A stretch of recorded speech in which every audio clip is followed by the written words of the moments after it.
Welcome to a new episode of Date Like a French Woman. This is your host, Murielle, Fellous.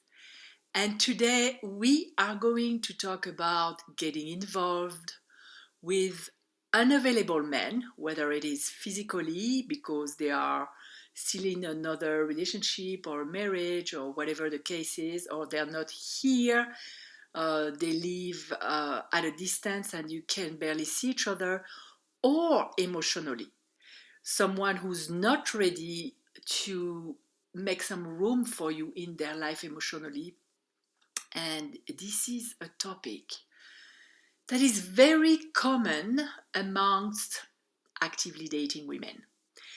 And actually, that show is derived from a question from an audience member, and I'm delighted to be able to address that topic.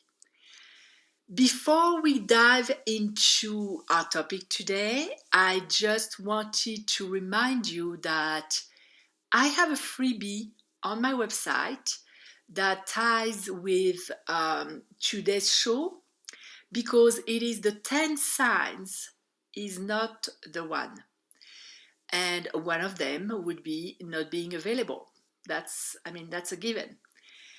So go to datelikeafrenchwoman.com and claim it because that will help you. There is also an exercise in the guidebook that you can do to identify your own customized signs. Let's talk about attracting unavailable men. First of all, why do you get involved in the first place? If you have been listening to me for some time now, you know that I really recommend being very concretely oriented when you date. I even would say it's like a business deal. You have to qualify the person you have in front of you to know if it could be a potential match or not. So when you enter a relationship with a guy that is not available, that means you didn't fully do the qualifying process and you did not stay present during the dating. You went into your head too much and you didn't really observe and consider what was going on. You didn't stay on your side of the fence. You went into his head and tried to see if there was hope for change. Of course, I know that some guys would lie to you. I mean, I've been there myself. I was in a relationship for about 3 years, over 3 years, a long time ago, with someone who, although he was separated when I met him, they were living in different houses. He promised me that he would be divorced in the upcoming year, and it didn't happen. And not only it didn't happen, but there was a point where they went back to live together, supposedly as roommates, which I will never know if it was true or not because I could not go there and talk to her, because she was somehow still kind of not at ease with him seeing other women. So if that was now, knowing what I know and having evolved into who I am today, that wouldn't have happened. I would have left because 3 years passed and he was still not divorced because somehow there was a money issue and I don't even know. But I stayed like this for 3 years. So you see, it can go on and on and on and on if you don't put a limit, because most of the time the guy is very at ease in that situation. He's not really pressured to do something about it. It's very comfortable. So had I looked at the situation concretely, had I qualified him, then I wouldn't have suffered 3 years of very tumultuous relationship, because that was not a good sign. And there were other stuff, but that alone, I got to a point where because I believe in energy and I believe that you have to be aligned with truth. And the more it went, the more I became serious about my self growth, my spiritual growth, and really vibrating at a higher level. And then I had to be done with that. I couldn't live in the lies anymore. Whatever the lie was, that I was lying to myself, telling me that it would change, or he was lying to me and he was still really married for real, doesn't matter. I didn't want that energy in my life. So that's the first thing for your future. If you have been attracting this kind of men, be really, really present and concrete about qualifying the person, because that's not something you should go for. The other thing I wanted to mention is, last week we did an exercise with the inner child, with this very tender, vulnerable part of us. Something you can do relating to being involved in a relationship with a man who's not available, or getting to get involved. I don't even know if it's English. Being about to get involved is to really get into a quiet state and put your hand on your heart and bring that little girl again in front of you. And if you wanted the best for her, if you knew that was something she was going to do, or if you wanted to teach her, what is best for you? Would you want somebody who's not there for her? Not fully there? Would you want somebody who would lie to her? Or maybe you're lying to yourself by thinking that it's all there is and that's all you deserve. Which brings me to my second point. When we attract something in our life, or I don't really like this word attract. Well, of course, in dating there is an attraction factor, but I prefer using the word alignment. If we align with a situation where someone is not available to us, it is, as always, a reflection of what is going in our inner world. So the question to ask is, and you may be hearing my cat because he's in the room. I didn't think about letting him out before I started recording. So the question to ask would be, how are you not available to yourself in your life? Do you take time for yourself? Do you take time to connect with you? Do you take time to see what you love, what you don't love, what you're willing to put up with or what you're not willing to put up with, etc.? Are you present to yourself? Are you available? Or are you spending your life focused outward, always being in reaction to the world around you? What is it? Look where you are not available to yourself in your life. The second belief to investigate is, what do you believe is possible for you or in general? Do you believe that love is painful, and in that case you would do your best to not be fully committed in a relationship, to not be in a relationship that works, because that could be too dangerous, that could be too painful? That's another thing to dig and check about. And we actually, this week in my Facebook Live, we're going to do a process that is relating, maybe we'll do two processes, one to investigate and one to start shifting. Because that's crucial. You need to know what triggered these situations in your life, what pushed you to get involved with someone like that. And that may be just the hope, like many women have, that once you be with him, he will change, or he's really going to do what he says. But unless you know the person for some time and you see that his actions are matching his words, which is a big red flag, one red flag, YDS. Big red flag if they don't, and that's a reason to run the other way.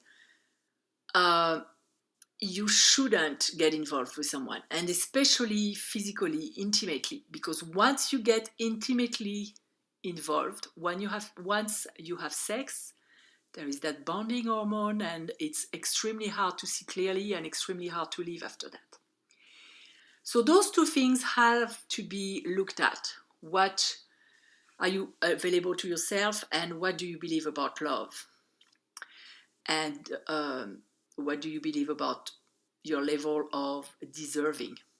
Do you deserve a relationship that's beautiful and committed and what you want? Because sometimes we think that we believe something when we're conscious, but what's going on behind the curtain in our subconscious mind is an all other story.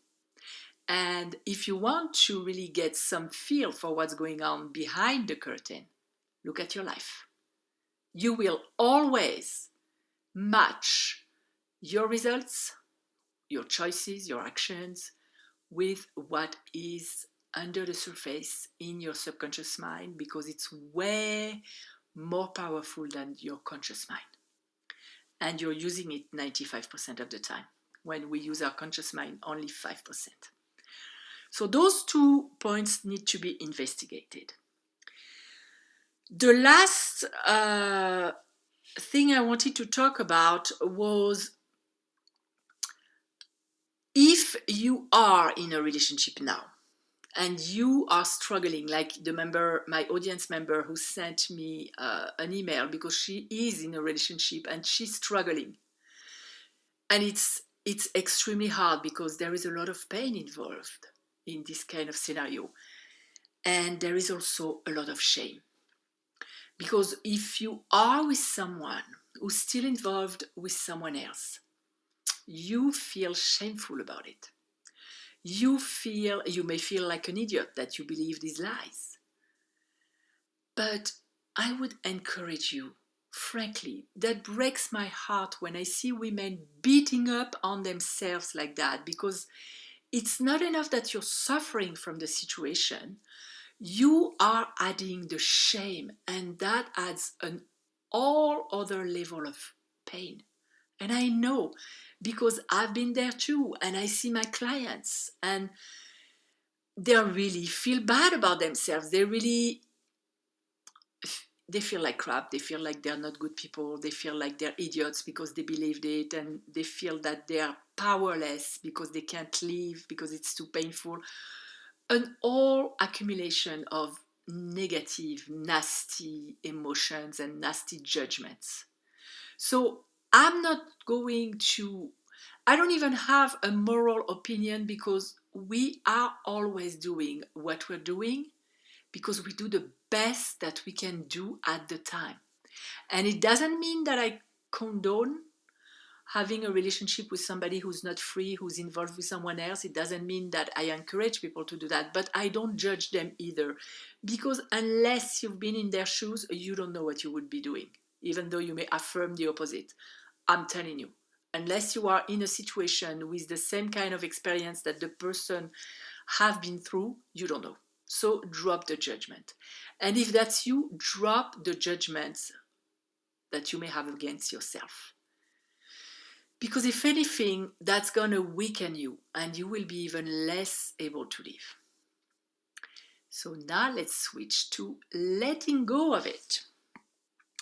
And letting go means 2 things. If you are in a relationship, it means letting go of that guy. And if you are not in a relationship, it means letting go of the need that you had to get involved in the first place. Because there is always a need. It's always because we think that we're going to be happier with than happier without.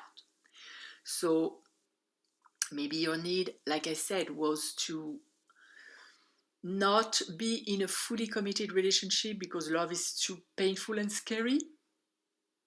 Maybe you have a need to be coherent with your belief that you don't deserve to have a relationship like that, a committed, beautiful one, whatever the need is. And if that's you, if you're not in the relationship and you want to let go of that habit, start affirming that you want to let go of that habit.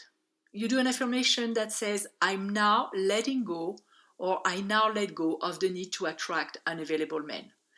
Even if you cannot identify what the need is, it will work anyway, because you're giving an order to your brain. The brain is a magnificent machine. It will go with what you convince it that it has to go with. So the more you repeat it, the more you believe it, the more it's going to go away.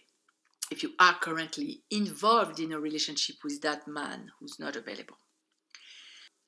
I have a client that I'm coaching currently who kept on saying, I can't leave him. I'm incapable of leaving him. I don't understand why I can't. I can't. The more you say, I can't, the more it's going to become true for you. What you need to start affirming, it's something else. It's something that goes in the direction of your highest good. And even if you don't yet take action on it, just putting an end to that relationship on an energy level, even if nothing is done yet. Because these kind of relationships are really life sending us some wisdom for us to realize that we have to change. Usually it's painful, but it's a life lesson. You have to be able to put an end to that, to affirm with your actions that you deserve better. But before you can really take action, you need to affirm with your mouth, with your words. So start affirming, I'm gathering more and more courage to leave the situation.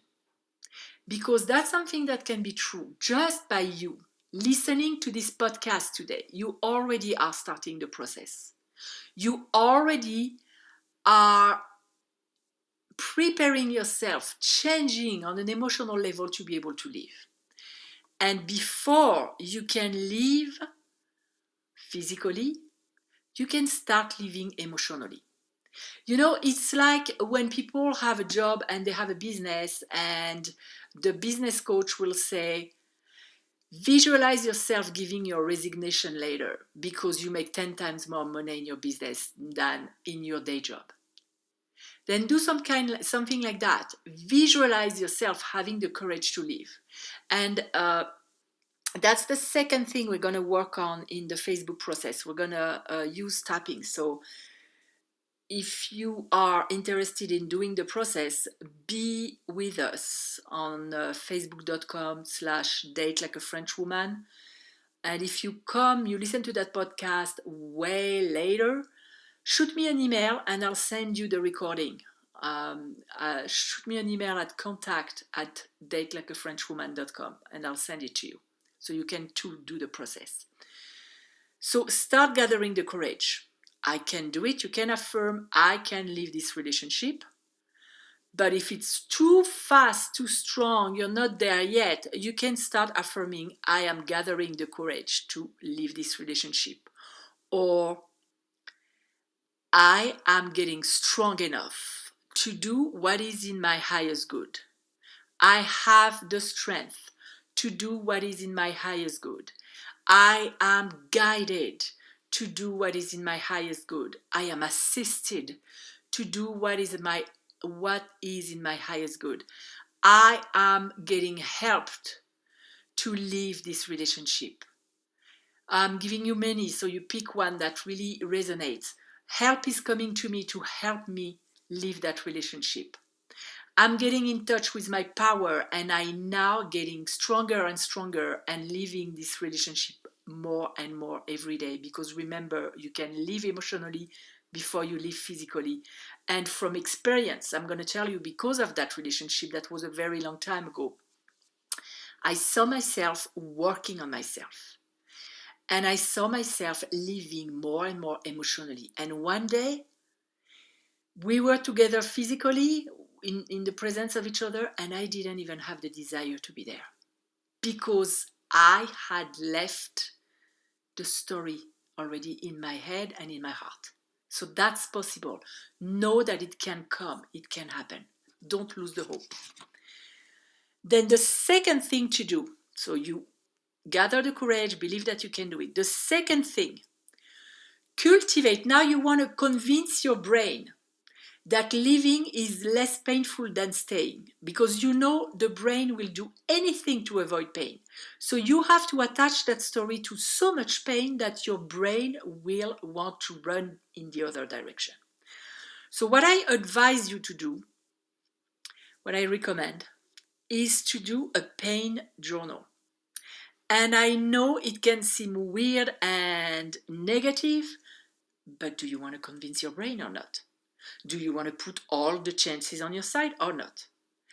If you are somebody who's spiritually oriented and who hates negative emotions and who avoids them at all costs, who always wants to be positive, I'm warning you. What you bury under the carpet will come back more strongly to hit you in the face. And negative emotions have their room. They are our teachers, our messenger. As long as we don't dwell on it, we can use them to our advantage. That's how cool it is. We can use our pain to our advantage. I know it seems crazy, but our brain hates pain. So keep a pain journal. Go back to the beginning. Relieve what was painful. It won't last, the exercise won't last long. So give yourself a time frame and relieve and write it down. And write down what happened recently. And write down how you feel.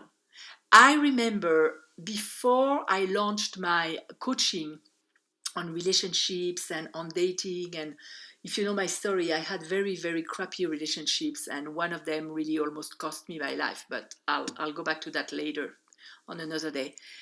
But the last relationship that was really dysfunctional for me, because after that, even if I came across a guy that wasn't what I wanted, like that was not honest or something, I could detect Mr. Wrong really quick, and I was out of it, out of the relationship.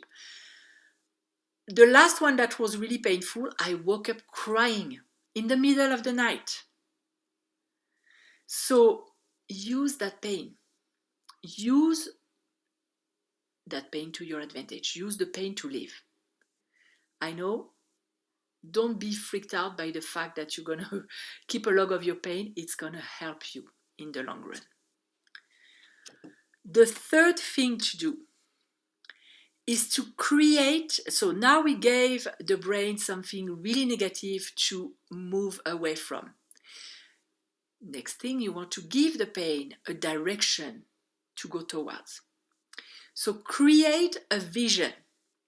And I don't know if I have something on that. I may do something about that later. We'll see. It depends if there is really a demand, if there is a big demand for it or not. But because I usually have some visualizations that are sold on my website, and I may create one for that. So create a vision for a wonderful experience with a guy that will have all the positive aspects that were present in that man that you're involved with. All of them. Same thing. Take a paper, take a pen, write down everything you loved about him. And then on another piece of paper, write down everything you hated about him. And go the opposite. What is the opposite quality to coincide with what you hated about him? Let's say he was a liar, then you want an honest man. He was a procrastinator or lazy, you want someone who's active and settled. So you go through that and you make your list. And then, if you want, you can write a literal scenario of a scene. I'm going to use Paris because I'm French and that's the city of romance. Imagine yourself, and you don't have to see his face. Don't get stuck on your physical appearance. Get stuck on how you feel. You're walking, strolling through Paris, holding hands after you just got out from a beautiful restaurant where you had a very candlelight dinner. And you're going and looking at the windows of the stores and feeling the breeze on your face because it's August and it's Paris, and you hear some French music in the background, and you see the French women in the street and the French men, and you feel protected.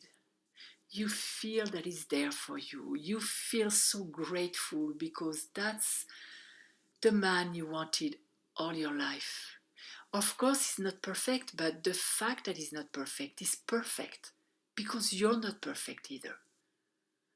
And you stop in front of the same store together because you have some passions and hobbies in common.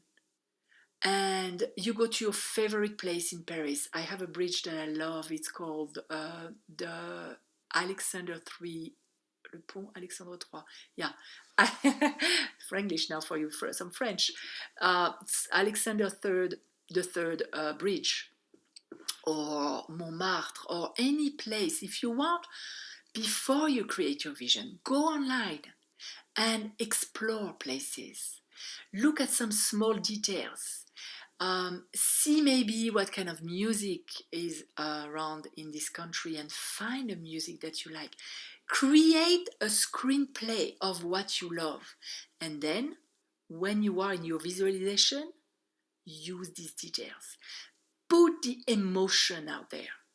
If you want, you can record those things on your phone and play them. Like, record the story of your visualization. Make something very delightful and live the emotions. Experience the emotions. I really think I'm going to put something together because now I really love this idea. I'll put like maybe a visualization of a stroll in Paris or a romantic promenade on a summer evening. I'll put something together and I'll let you know when it's available. So do a vision. Make a vision that is attractive to you, that moves you from inside out, moves your emotions, and trigger gratitude. And start saying thank you on a daily basis. I write my thank you affirmations, my gratitude affirmations on a journal. It's even more powerful. Say thank you for that beautiful experience as if it had already happened, because you're gonna convince your brain. Remember, the brain doesn't make the difference between what's real and what's imagined, what's in your imagination. So it will sink in after a while when you practiced enough. The brain learns with repetition. And on an energy level, when you can vibrate at that level, imagine what you're going to align with. That's going to be great. So that's the third tool. To summarize what we said, first,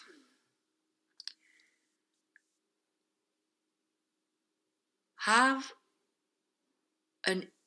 you know what? There was something I wanted to tell you too.